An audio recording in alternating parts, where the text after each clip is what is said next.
Hello, everyone. Thank you for joining us for this L.E.AN course.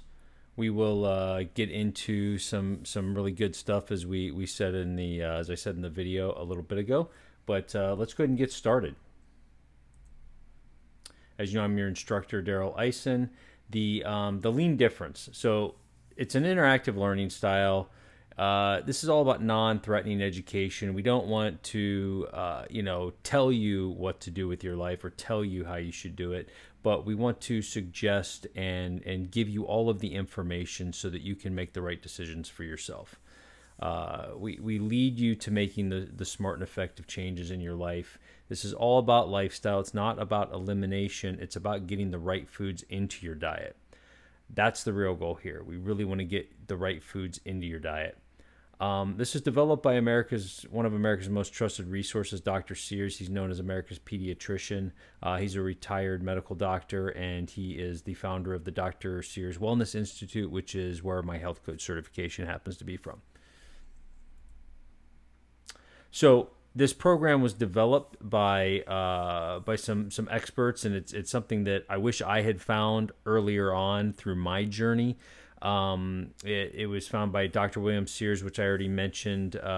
He practiced medicine for 40 years, has several books, and Dr. Peter Sears, who happens to be his son.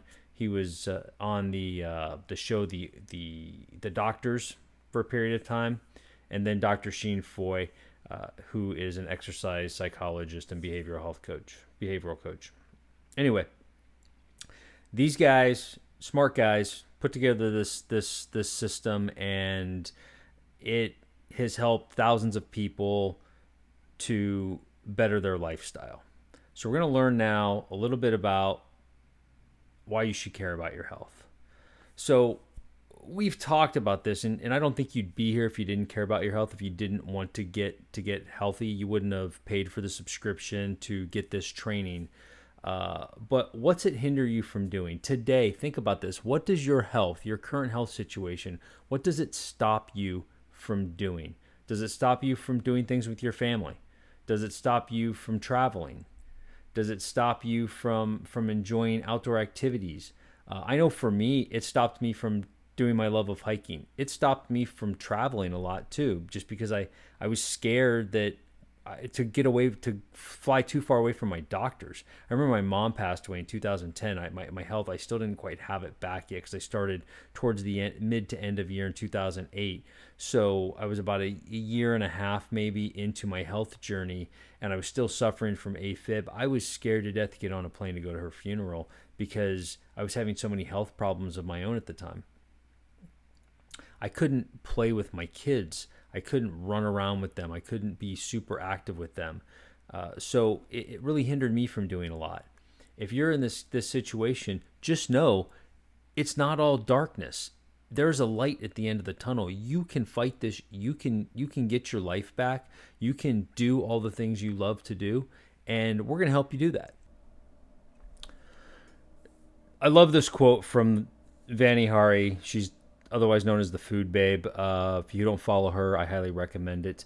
She's an activist for getting dangerous chemicals out of our food supply. She's taken on companies like Subway, Kraft, Chipotle, and Chick-fil-A.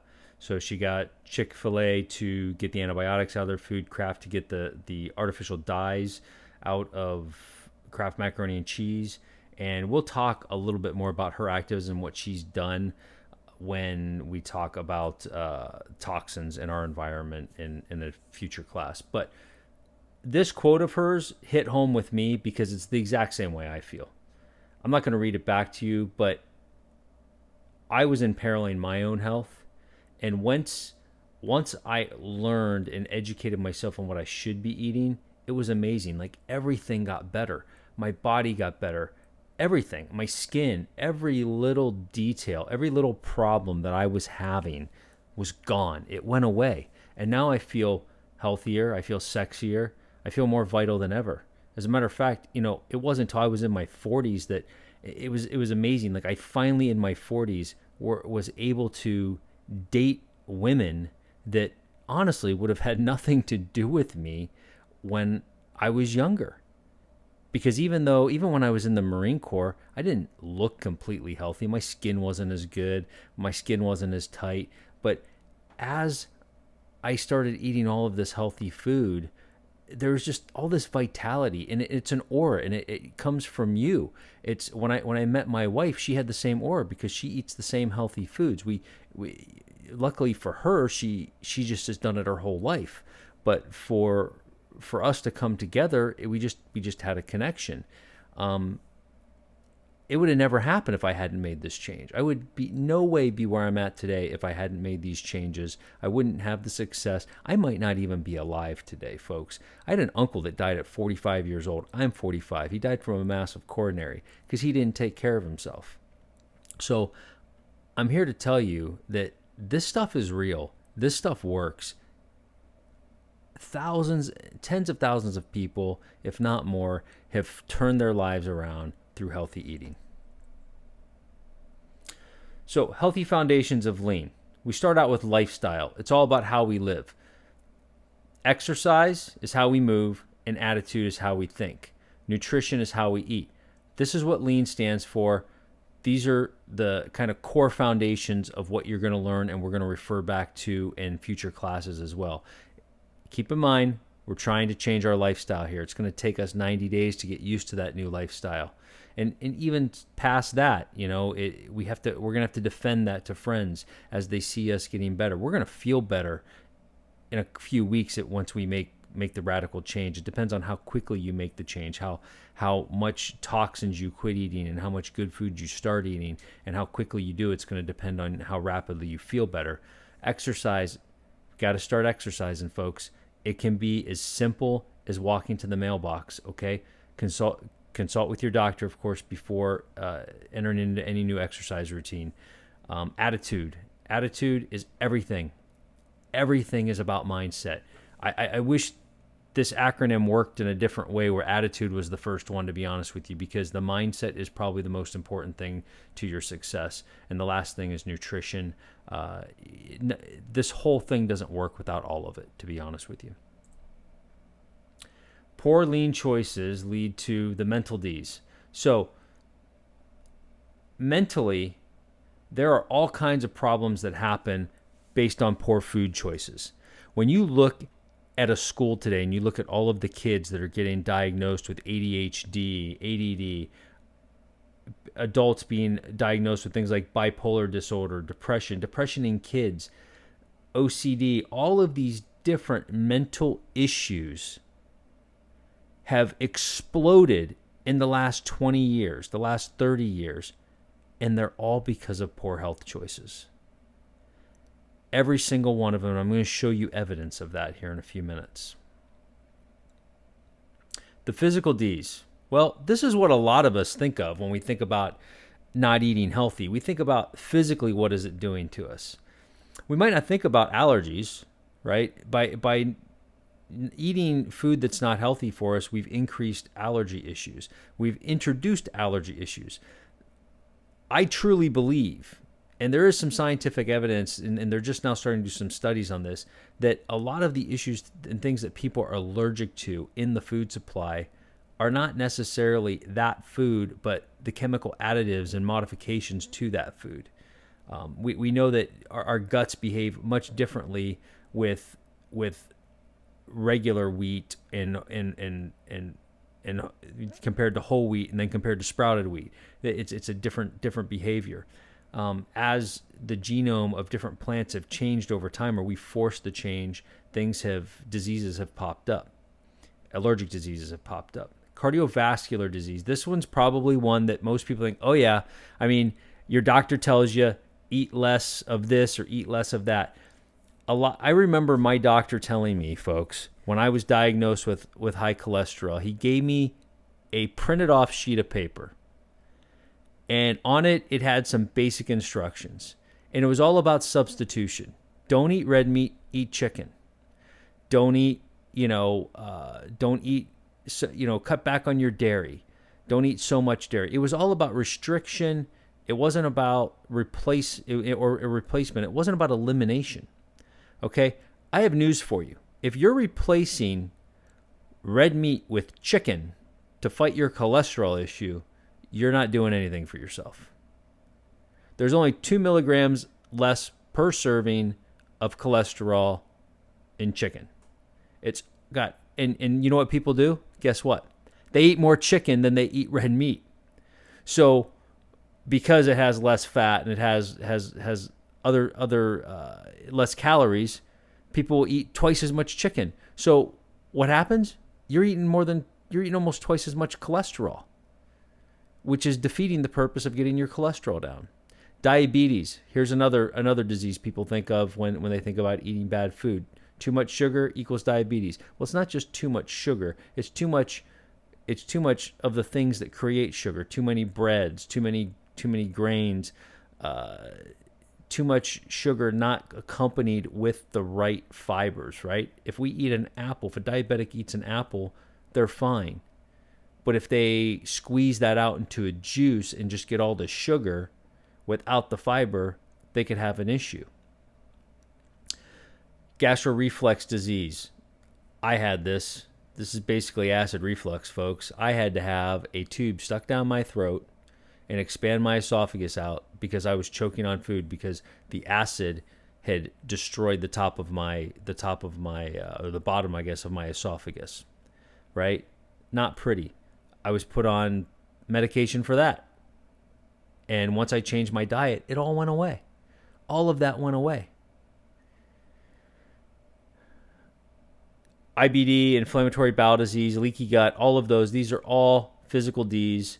Infectious diseases, weak immune systems. I have news for you, folks. All of this stuff, almost all of it comes from your gut health. We're destroying our gut health with the things that we're putting in our stomachs. We're ingesting pesticides and things they're literally killing our gut flora and causing a lot of these diseases. All of these diseases, all of these inflammatory diseases, actually all of these diseases are pretty much inflammatory in nature. Every single one of them is what we call Western disease. And Western disease is what's killing the people in this country and in Western cultures. Okay? If we stop eating the standard American diet, we can stop Western disease and we can reverse it. We can reverse almost every single one of these. Okay? Pretty much every one of these can be reversed, or at least made so your symptoms aren't quite as bad. The science. So on the mental side, and I guess the physical side too. So junk food, what it does, it causes your neurotransmitters to function improperly. Healthy food allows information to be processed correctly. The way this looks is if you look at your brain transmitter here on the left, the L.E.AN fibers, these are fibers that build up over time around your brain cells. They're commonly referred to muscle memory. So my kids play soccer, right? They go out and they do the same move hundreds, if not thousands of times to the point where they don't even have to think about it. It just happens. That's because those L.E.AN fibers have built around the brain cell and have caused it so that automatically, without any thought, their bodies just react to certain things. Ball comes to them a certain way, they automatically turn and go a certain direction. It's the same thing for any sport. All sports are this way. This is what coaches build on. They're building on those fibers. Well, what happens is they get frayed. They get frayed because they're not getting the right nutrition. They're not getting the right fats. They're not getting the micronutrients that are inside of the whole foods that are so important. We're going to talk about micronutrients versus macronutrients when we talk about fruits and vegetables in a different course, just because it really fits in a little bit better there. But we'll refer to micro and macronutrients throughout almost every course that we teach at Optimal Lives.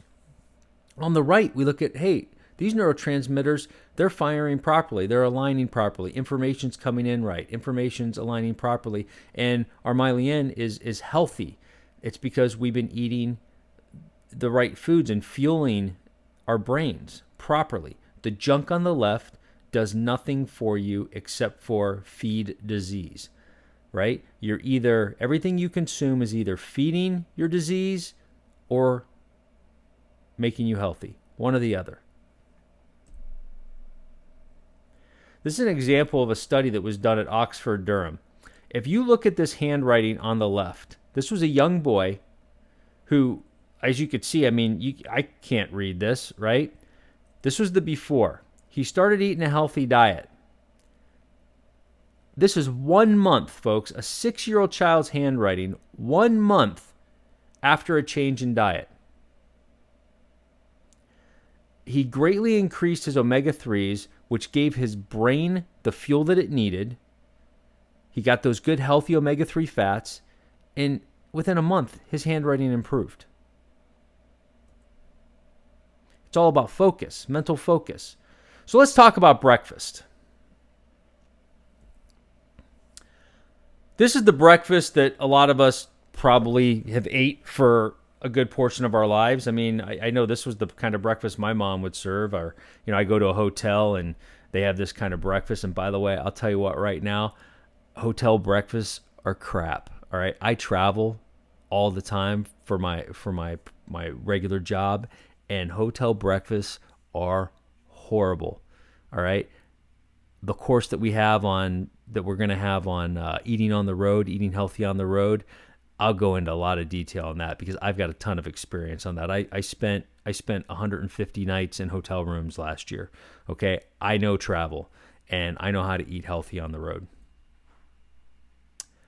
That breakfast doesn't do anything for you. This breakfast does, though. That breakfast that we just showed, this breakfast right here doesn't give you the fuel that you need. It doesn't give you the right fats that you need. And more than likely, all of that meat is not pasture raised. It's high in omega-6 fatty acids instead of omega-3s, so it makes your body toxic. When we talk about meat, when we have our course on meats, we're going to talk all about the importance of eating pasture-raised, grass-fed meats, wild-caught fish, and why it is so important, so critically important that your food eats what it was intended to eat by Mother Nature. So here's a healthy breakfast. We got some good old Ezekiel bread with some avocado and some egg. All right, this gives you your proteins. It gives you your healthy fats. It gives you what you need for a healthy start. The only thing that it's maybe missing is could have a little bit of greens with it, but you got your fruits, you got your grains, and you've got some good healthy egg protein there as well. This breakfast looks good too. I like the mushrooms, the slightly roasted tomatoes. You've got some seeds and some eggs for protein. This is I would love to make this breakfast, actually. This gives me some really great ideas. My breakfast a lot of times on the road consists of basically a salad. I do salad with eggs and things like that. It's easy for me to pick up at a Whole Food store. When I'm at home, it varies, but it's usually my breakfasts usually have fruit, vegetables, and some sort of protein in them. It just depends on how my morning's shaping up. So getting a healthy start is super critical, folks.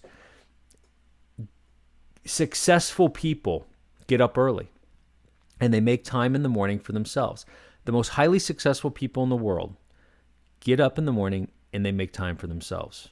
They don't go jump on the email right away. They don't go jump into work. They don't go jump in the shower, jump in the car, eat a donut, and go to work. They make time for themselves in the morning. And almost all of them meditate, right? So 20 minutes of meditation in the morning is what I'm recommending to you. Now, I like to do transcendental meditation. I've also am experienced in mindfulness-based meditation. I'll do both, but in the mornings I always do transcendental. If you want to look into that, we can include some information on that in the notes. But we're going to do a whole class on meditation. Going to teach you pretty much everything you need to know to get started out meditating. And guys, by the way, I suck at meditation. I'm horrible at it. My mind drifts all over the place, but it gives me the mental focus I need for the day. I recommend eating a piece of fruit before you get your workout in, right? It's a pre-workout thing. Bananas are the best thing I've found to keep me going throughout. It gives me the potassium and and sodium and the sugars that I need to get through a workout. Work out 30 minutes to 1.5 hours of exercise. It all depends on where you're at right now in your life. And then come home, or maybe you worked out at home. Eat a healthy breakfast with healthy proteins, fruits, vegetables, and healthy fats. What's this do for you? It sets your intention for the day. Okay? It calms your mind and prepares you for your day. You get your physical activity done in the morning. If I don't get my workout in the morning, all day I'm trying to figure out when I'm going to get my physical activity in. Okay? I need it. I need it to burn off the negative stresses of normal life, and to burn off the the sitting at a desk all day or sitting in a car, or sitting on a plane. I need my exercise. I just feel better when I do it. So if I don't get it done in the morning, all day I'm trying to figure out when I'm going to fit it in. It gets your brain the right nutrients. A healthy breakfast gives you the nutrients you need to get through your day and be at your absolute top and best. And it also sets your taste buds for the day. If we start our breakfast in the morning with a sugary cereal or a donut or a bagel, we're more than likely going to eat that kind of food all day long, because we made the exception in the morning first thing. Okay? Start your day off right. We're going to talk about traffic light eating now. This is healthy eating made easy. It's really important that you guys practice this every single time you eat for the next 21 days, and then continue to do it. But for the next 21 days, I want you to form that habit, and it'll make you unconsciously think, oh, wait, that's not healthy. That's a red light. That's a green light. That's a yellow light. So the concept is green light foods. Oh, hold on. I might be wrong. Yeah, green light foods. Sometimes I can't remember what my own slides are supposed to say next. Sorry, folks. Green light foods are go foods. These are foods that you can eat as much as you want of. And here's the reason why. They're so low in calorie. They're so high in nutrients. There is no way you can overeat on them. You'll get full first, right? So you can eat an entire huge salad with all kinds of vegetables on it, and you're going to get full. So these are typically raw foods, right? They can be cooked, but usually most cooking methods immediately make a raw food a yellow food. For example, let's say I take some asparagus and I cook it in some olive oil, or I cook it in some coconut oil. I've immediately made it a yellow food. Okay? Now, if I steam it, it's still a green food. Okay, if I steam it with nothing else added, maybe I put a little bit of spices on there or something, then it's still a green food. All right, so they have natural color. All right, they're raw foods. They're low in calorie, high in nutrients, high in micronutrients. Okay, we've talked about micronutrients many times. Micronutrients are the thing that make your cells strong, your brain cells, your body cells. If you have strong cells, if you eat a lot of micronutrients, you have reduced your chances of getting any type of cancer by huge amounts. This includes all fruits and vegetables, folks. So even those avocados, eat as much as you want. You'll enjoy it. I eat a lot of fruits and vegetables, tons of them. We move on to yellow light eating. I've already explained a little bit about yellow light eating, but yellow light foods, they slow down a little bit more here. They slow you down a little bit. They have more calories than green light foods. Usually have more fat and sugar than green light foods. Now keep in mind, they are a very necessary part of a healthy diet. You have to have yellow light foods, folks. You just can't eat all of them. You have to eat them in in smaller quantities.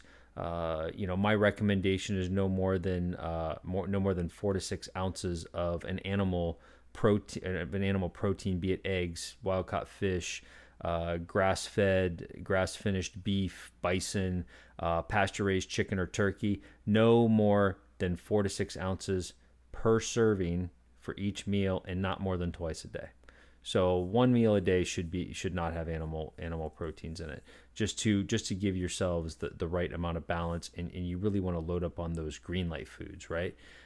They provide different vitamins and minerals than the green light foods, right? So things like vitamin B12, complete proteins. You don't have to try to combine different things together, but things that are yellow light foods be like your dairy, your to me, dairy honestly is really a red light food. I really preach that not to consume dairy, but you can have small amounts of dairy. I do eat a small little bit of cheese every so often because I do enjoy it with maybe a glass of wine, which I don't partake in very often with that either. But bread is definitely a yellow light food, and bread can be a yellow or a red light food. So we're going to talk a little about this.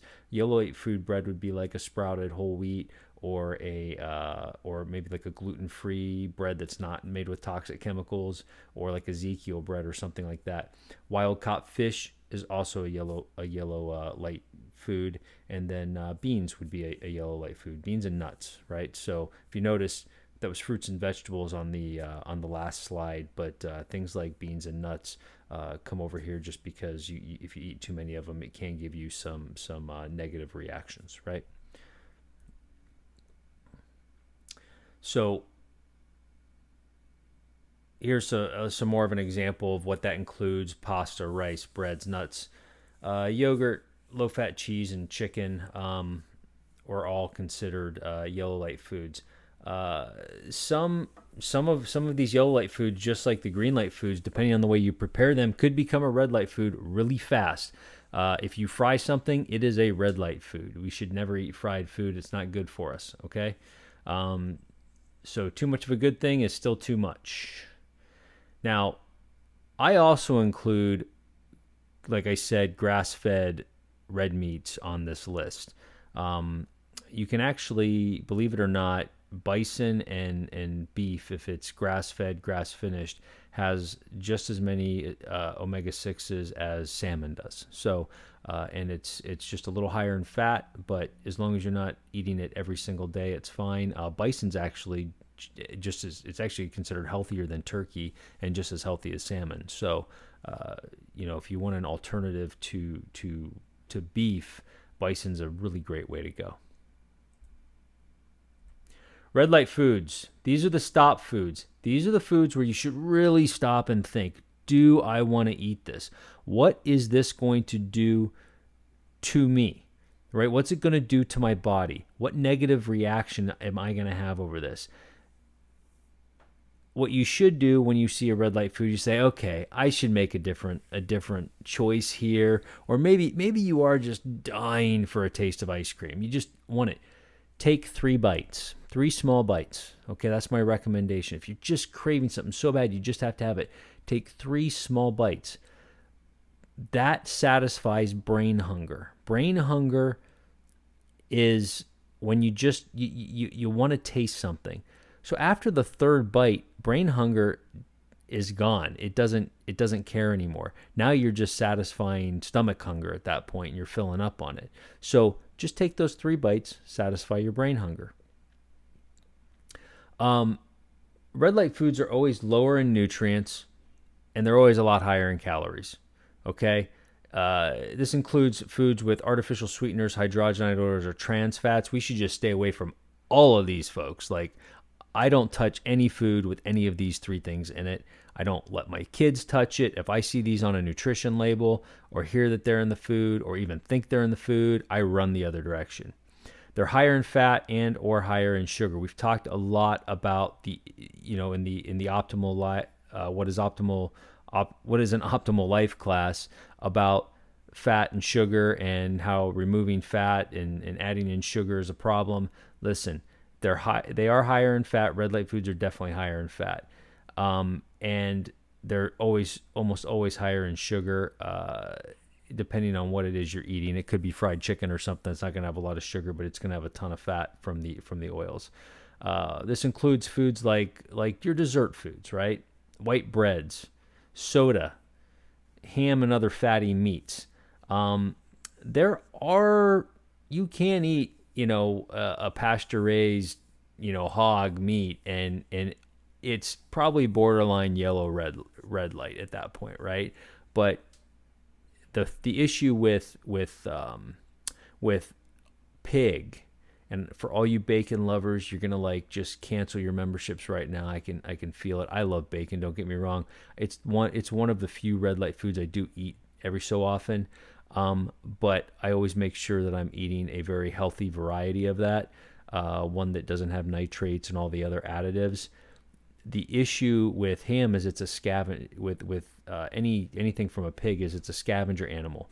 Pigs eat the junk of the world, right? So same thing with like catfish. Catfish is something that we shouldn't eat. It's really a red light food. So anything that's a scavenger animal is going to be a red light food. Let's test your skills, folks. What color do you think this is? Well, it's a red light food, or it could be a yellow light food. So this all depends, right? It depends on what that meat is. So looks like we've got a T-bone, and it looks like it's all probably beef there. But if that's grass-fed, grass-finished meat, then it's a yellow light food. If that's industrialized meat from a cow that was fed corn and antibiotics and everything else, that is definitely a red light food. How about the egg? It's considered a yellow light food. However, if this was a non-organic egg that's from a chicken that's not pasteurized, I'd put it at a red. What about this? You got it right. That's a green light.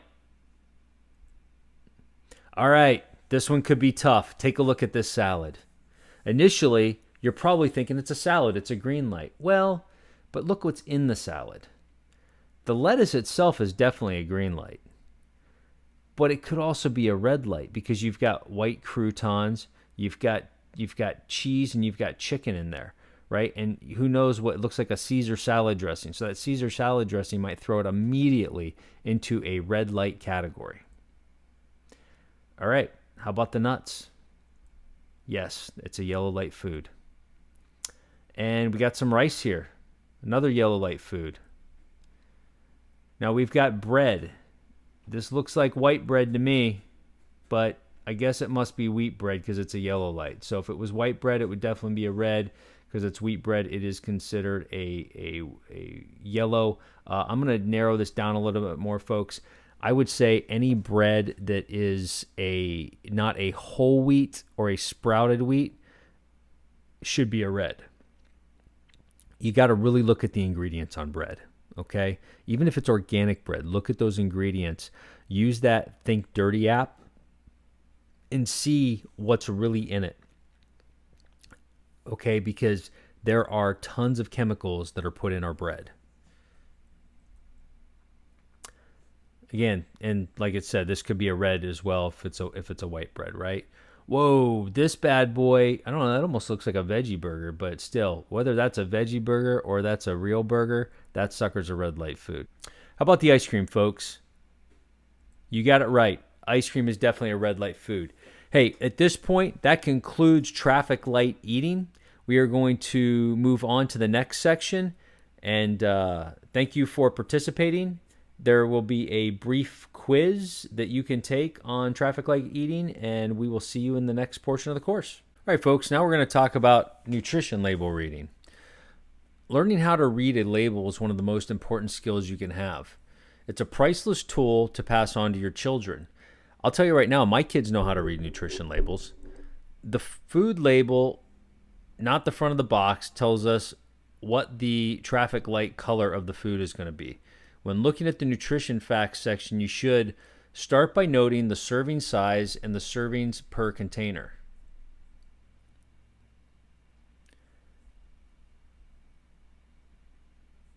This is important because there's often more than one serving in a package of food. The nutrition facts are specific to one serving size only. So an entire bag of cookies that has 3 servings in it is consumed, the nutritional facts would need to be tripled in order to know the accurate calorie, fat, and protein content of the entire bag. Check the fat and sugar content. Trans fats are unhealthy fats that should be avoided when possible. I think they should be avoided completely, to be honest with you. Too much sugar is also unhealthy because it depresses immunity, causes mood swings, and can have a negative effect on behavior, attention, and learning. Fiber and protein are important because fiber is filling without being fattening. Makes you feel good after eating this, good for the heart, and helps you prevent constipation, bloating, and tummy aches. Fiber's super important, folks. Protein steadies blood sugar, creates a full and satisfied feeling, and burns more calories than eating the same amount of carbs. All right, even more important than the nutrition facts is the ingredients list. So this is really the most important part of the label, everyone. When we look down at the package and we look at these ingredients, okay, I look at this. It starts out with pasteurized, grade A, low-fat milk. I'm not buying this product right off the bat. Okay, number one, there's no organic ingredients. It has high fructose corn syrup. It's got modified cornstarch, which means it's a GMO, and it also has non-fat milk in it. There are some strawberries apparently in this, but all of the ingredients are looking pretty bad. I will tell you right now, the more ingredients are on the label, the less likely is I'm going to buy it, because it's just mind-boggling. That's when they start listing all the chemicals and everything else.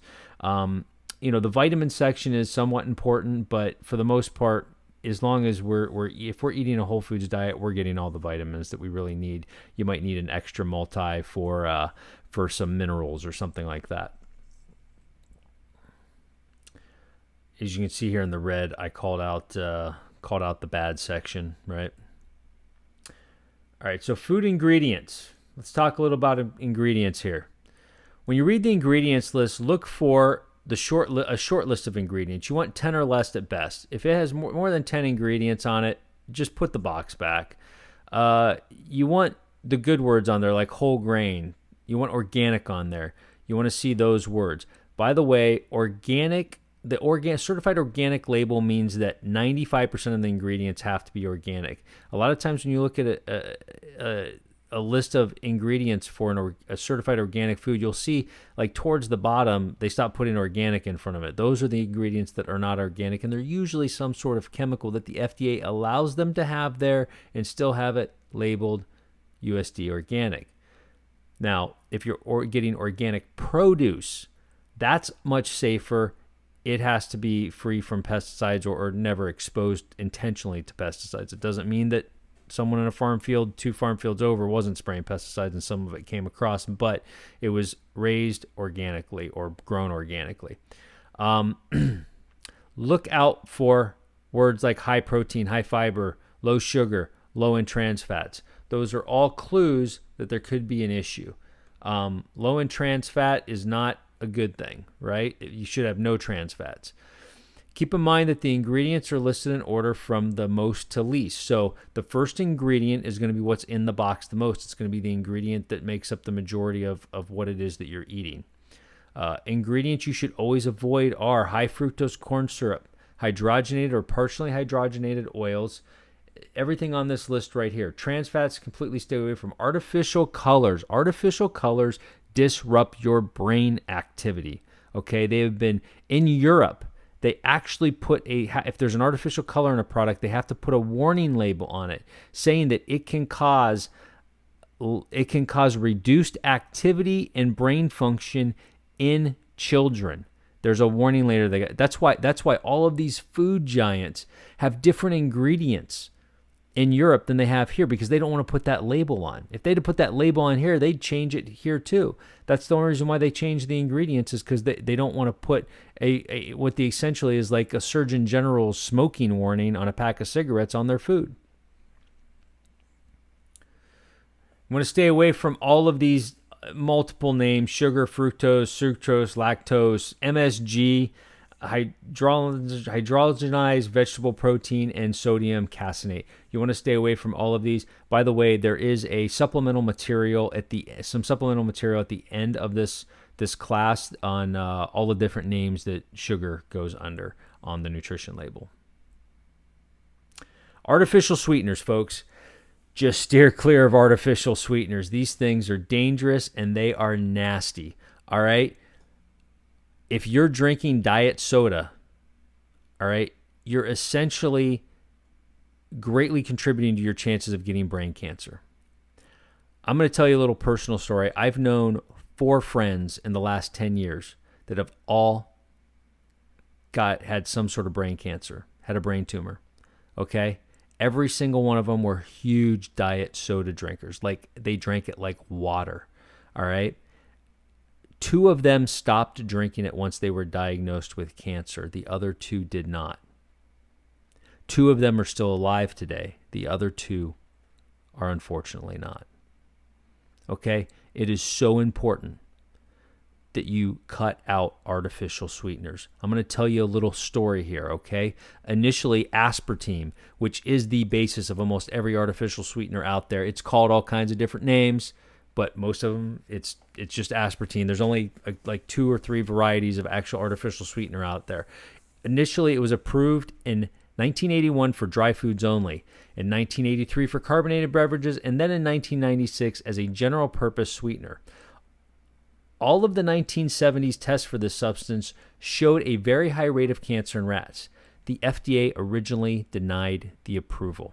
It was overturned later after the company was bought by Monsanto and there was some leverage put on, right? So it was later overturned. In 1995, the agency was forced under the Federal Freedom of Information Act to release a list of aspartame symptoms reported by thousands of victims. From 10,000 consumer complaints, the FDA compiled a list of 92 symptoms. One of them, folks, was death. One of them was aspartame can cause death. That's one of the 92 symptoms, all right? And this is in our food. In 1985, Monsanto was purchased by J.D. Searle, the chemical company that held the patent to aspartame. Okay, Monsanto purchased J.D. Searle in 1985.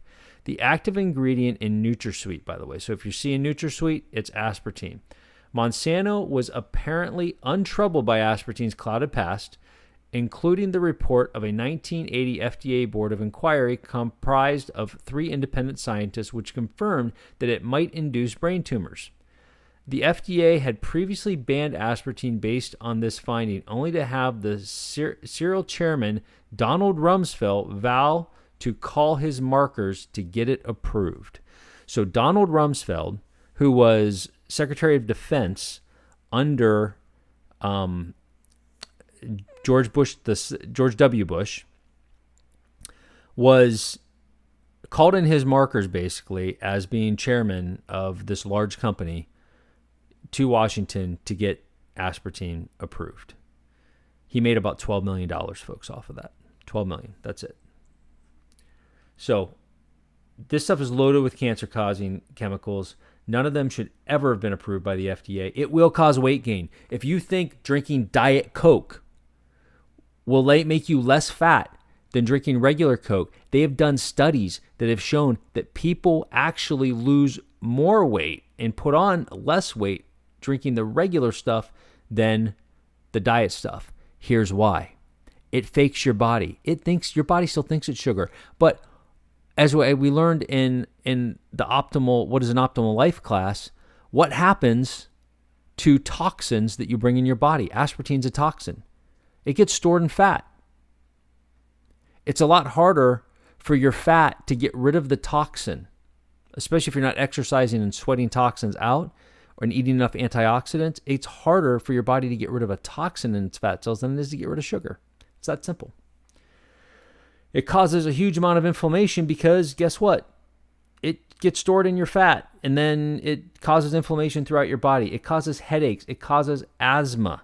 All right, if you have children, if you have asthma and you're eating a lot of artificial sweeteners, stop eating it. This is just a huge never eat thing. It's like popping cyanide slowly in your mouth. That's really what it is. I can tell you, I made the mistake about 2 or 3 years after I cut all artificial sweeteners out of chewing a piece of gum. That I was on a date and this girl gave me a piece of gum and I didn't want to turn her down, and so I started chewing this piece of gum and I got the most horrible headache. It was a horrible headache and it lasted for almost a day. And after it went away, I was like, wow, that was weird. And then I didn't correlate it. I didn't really think about it. A couple weeks later with the same girl again, and I have another piece of gum and I get the horrible headache again. Then it slapped me upside the face. I was like, holy crap, it's the gum. I looked at the ingredients on the gum. Sure enough, it had NutraSweet in it. So it's not just in your sodas, folks. It's in a lot of your food. If you're eating boxed foods, this is why we want to eat the outside of the store. All right, name that food. We're going to play a little game here. Here are the ingredients. Just take a quick look. I'll give you a second to read through it. I don't even know what some of this stuff is, to be honest with you. I see it and I don't bother looking it up because they're chemicals that I don't want to eat. This is your kid's favorite breakfast cereal. Well, maybe not your kid's favorite breakfast cereal. I ate a lot of this stuff when I was a kid. Lots of Frosted Flakes. And I guarantee the ingredients were not as bad when I was a kid. They've gotten worse. How about this one? You notice riboflavins in a lot of this stuff. High fructose corn syrup. Forget about the wheat. We're just going to put the gluten straight in. Soy lecithin. We're going to learn about that in the toxins class. We're going to learn about these different extracts from different plants that are used to create concentrates. Wonder Bread. I don't know anybody that really eats this stuff anymore. Maybe it's just the circles I hang around, but I don't know how these guys are still in business. Someone's still eating it, I guess. Here's another one. We got corn syrup, not high fructose. Oh, we do have high fructose corn syrup in here. Xanthian gum, guar gums, beta carotene. That's not that bad. But yeah, artificial flavors. There are over 10,000 chemicals the FDA allows us to put in our food, folks. This is Cool Whip. I mean, really? All of that to make Cool Whip? I don't even know how that stuff creates Cool Whip. It's crazy.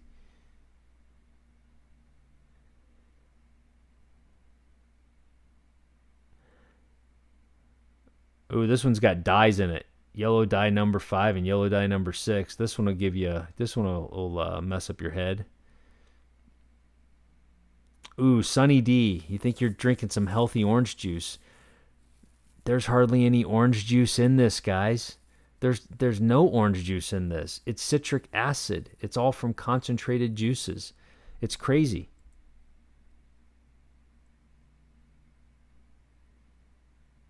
Wow, this list is just, whew. Look at how many ingredients are in this food, folks. Kraft macaroni and cheese. Yellow dye number 5. Now, the food babe we were talking about, her, she was actually able to get yellow dye number 5 removed from Kraft's mac and cheese.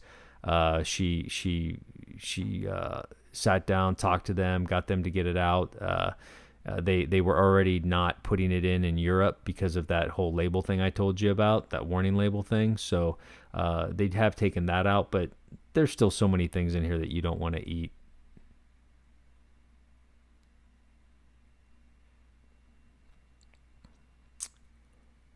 All right, let's see what this one is. Again, we got yellow dye number 5. That's a popular one. Pop-Tarts. Lots of sugar in this one too, I'm sure. All right, folks. So, okay, here's all these things I can't eat. All these things I shouldn't be eating. What should I eat? All right, here's a summary of what your diet should look like. Now, we're going to talk in depth in all of these other courses that are being built out, that all these other courses that you're going to be able to take on your bundle that you purchased. But I wanted to give you guys some guidelines on what you should eat. Think about when you're eating, you only want to eat foods that have been in the same form they're in now for the last 150 years. Okay? 150 years ago, you couldn't go out into an orchard and pick a box of Pop-Tarts. Okay? You couldn't go out and pick a can of Campbell's soup. All right? We ate whole foods. Now, in the last 70 years, we've been killing our genome, all right, by not eating whole foods. Vegetables, you can eat as much as you want. Fruits, you can eat as much as you want. Those are those green light foods. Nuts, oils, no more than one serving a day of each one. Oils are really high in calories, guys. And by the oils that you are able to have are avocado, coconut, and extra virgin olive oil, and organic only on those, okay? Pasture-raised eggs. In the meats course, we will go into why pasture-raised is so important. Wild-caught fish, grass-fed and grass-finished beef and bison, pasture-raised chicken and turkey. Now, again, limit to 2 servings on these animal products a day, 4 to 6 ounces in each serving. All right? Sweets. Hey, you should just replace sweets altogether with fruit. But if you just got that sweet tooth, then you got to have a little something like me. I got to have a little bit of chocolate. I got to have my chocolate. I don't have it every day, but I have it a couple times a week. All right? Go super small. Remember that 3 bites thing? 2 squares of chocolate. I just put it in there, let it soak in. Sometimes it turns into 4 squares of chocolate. I got to admit, I do like my chocolate, but I also buy the super dark stuff that's very low in sugar. So if I have 4 or 5 squares, it's like having 2 squares of the not so good stuff, the not so healthy stuff. Dairy for me, never. I don't eat dairy. When we have a whole course on milk, and it'll really open up your eyes on the dairy thing. Conventional meats, never. If you're at a restaurant and you ask them, hey, do you have any grass-fed beef, and they say no, order the wild-caught fish. All right. They always have wild-caught fish at most restaurants, all right? I mean restaurants. I don't mean fast food joints. Farm-raised fish, never. You don't want any frankenfish. We'll talk about that when we talk about meats. And then soda, never. Great alternative, sparkling water, okay? I have a soda stream, make my own sparkling water. With that, I actually go out and I've modified it. I've got a canister on it, and a bigger canister, so it's a little more cost effective. I squeeze some fresh lemon from a lemon tree I have in my backyard, and then I have sparkling water, and it's delicious. It gives me something with a little bit more flavor than just drinking water all day. I know a lot of you that have signed up for these courses are interested in a vegan lifestyle. And as I shared, I started out my health journey going vegan because I had some of these issues. I had actually all 3 of them. Heart diseases. I had a heart arrhythmia. It's not technically considered heart disease according to some doctors, but according to your life insurance, it is. So, is a vegan or all plant-based lifestyle for you? Now, we're all going to subscribe to a plant-based lifestyle, but it's whether we have that little bit of extra animal protein or not in there, if we need it. If you have heart disease, if you have high blood pressure, high cholesterol, you should really consider a vegan diet, at least for a period of time, till you get your stuff balanced out. Okay, till you get your cholesterol down, till you get that plaque in your system cleaned out a little bit. I'll tell you what, my dad, about 4 years ago, ended up in the hospital, had to have an angioplasty.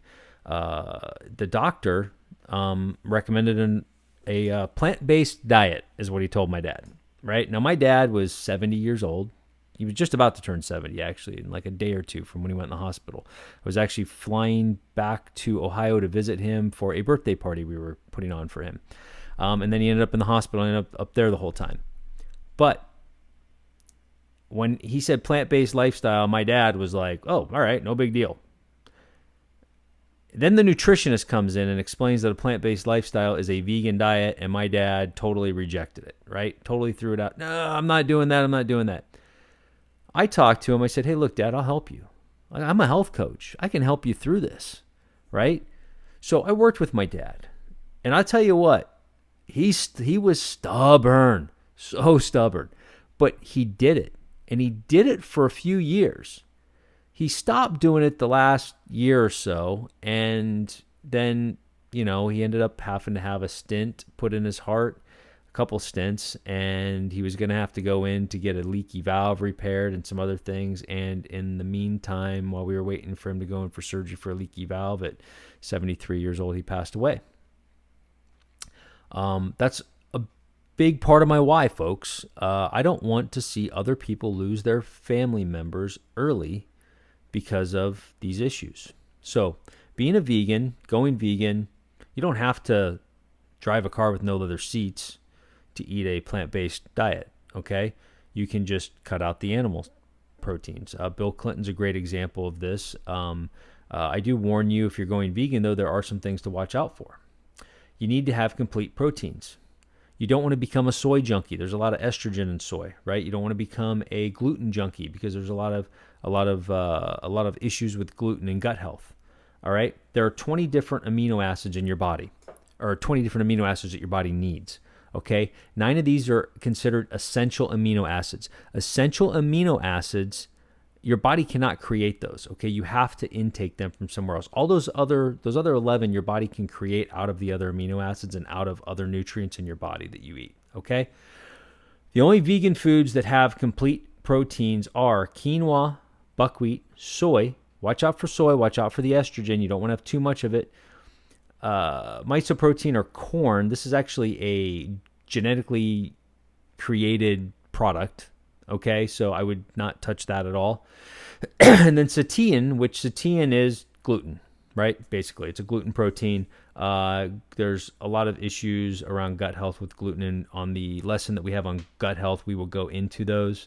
I personally do not eat gluten on a regular basis. It's more of a health choice. It's not that I have an intolerance or anything, but I try to stay away from it. My wife, on the other hand, does have reactions to it, so it's just easier to keep it out of the diet. There's a combinations of food that you can put together to get those complete proteins. Now, how it works is you need to consume, if you're consuming a bunch of plant proteins, you want them to create a complete protein. So let's say one of them's got 6 and one of them's got 6, but they don't all have 9. But if they overlap, they've all got 9, right? You want to make sure within 24 hours you've eaten all of the ingredients for a complete protein. So you can combine things like rice and beans. You can have Ezekiel bread, which is a combined food. You can combine hummus and a pita. You could have spirulina with grains or nuts, or hey, a peanut butter sandwich, preferably on that Ezekiel bread, or some nice gluten-free homemade bread or something, okay? So, Mythbuster, true or false? If a label says there are no trans fats, legally the food cannot contain any trans fats. False. Okay? It can say there's no trans fats. It can say there's 0 trans fats as long as there's less than 1 milligram. All right? So it can have 0.09 milligrams, and they can put that there's no trans fats. Thanks for attending this course, folks. From here, we have some closing remarks, and then you'll take a little quiz and wrap this one up. We hope you enjoyed it. We hope you learned a lot. Please give us some feedback in our survey. Thank you.